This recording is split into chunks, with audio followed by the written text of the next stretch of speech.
تباہی ہمارے پاس آیا تھا یہ کوئی تباہی نہیں تھا بلکہ نعمت بن کر آیا تھا، اس لیے کہ طرح طرح کے میوے جات ہم دیکھ رہے ہیں، فصل ہمارا لہلہا رہا ہے۔ عزیزان محترم، 1 مہینہ گزرا، پھر ان لوگوں نے اپنا عہد توڑ دیا، جو عہد حضرت موسیٰ علیہ السلام سے ان لوگوں نے کہا تھا کہ اگر یہ تباہی ہم لوگوں سے اٹھا لی جائے گی تو ہم آپ پر ایمان لے آئیں گے، ہم آپ کے خدا پر ایمان لے آئیں گے۔ عزیزان محترم،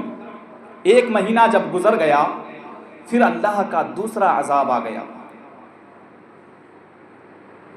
جب اللہ تبارک و تعالیٰ کا دوسرا عذاب آیا، یہ فرعونی جب نہیں سدھرے، ان کے اوپر کون سا عذاب مسلط کیا گیا؟ ان کے اوپر ٹڈیاں نازل کر دی گئی، اور جن فصلوں کو دیکھ کر ان کا دل ٹھنڈا ہو رہا تھا کہ اس سے پہلے تو ہم ایسے میوے نہیں دیکھے تھے، ان ٹڈیوں نے ان کے کھیتوں کو اس طرح مسمار کر دیا، برباد کر دیا، ان کے میوے اس طرح کھا گئے، ان کے پاس کھانے کے لیے کوئی چیز نہیں بچی، یہاں تک کہ ان کے گھروں میں وہ ٹڈیاں چلے گئے، ان کے گھروں میں جو لکڑیاں لگی ہوئی تھی ان کو بھی چٹ کر گئی۔ آخرکار جب ان سے بھی پریشان ہو گئے، اب ان میں سہنے کی طاقت جب نہ رہی، جب پریشان ہو گئے، گڑ گڑانے لگے حضرت موسیٰ علیہ السلام کی بارگاہ میں کہ اے وقت کے نبی، اے موسیٰ علیہ السلام، اللہ تبارک و تعالیٰ کی بارگاہ میں دعا کیجئے کہ یہ جتنی آفتیں ہمارے اوپر نازل ہوئی ہیں اللہ تبارک و تعالیٰ ہم سے اٹھا لیں۔ حضرت موسیٰ علیہ السلام سے پھر ان لوگوں نے وعدہ کیا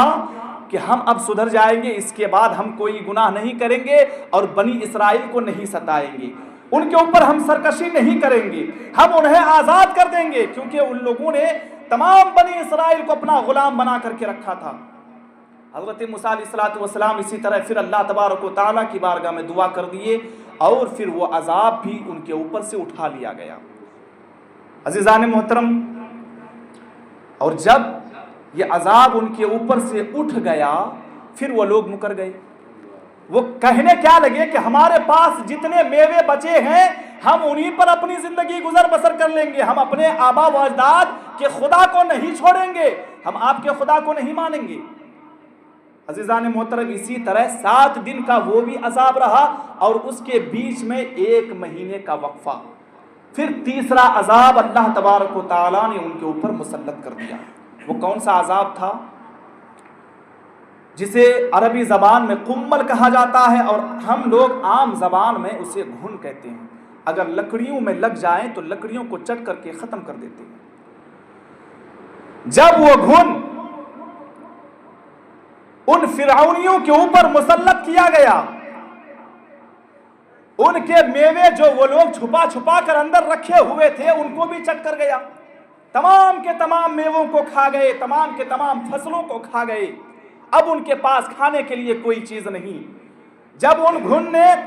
ان کے تمام میوے جات کو کھا لیے، اب ان کے پاس بھی کوئی کھانے کے لیے چیز نہیں، تو ان کے کپڑوں میں گھس کر ان کے جسموں میں پکڑ لیے۔ اللہ اکبر! ان کے جب جسموں میں پکڑے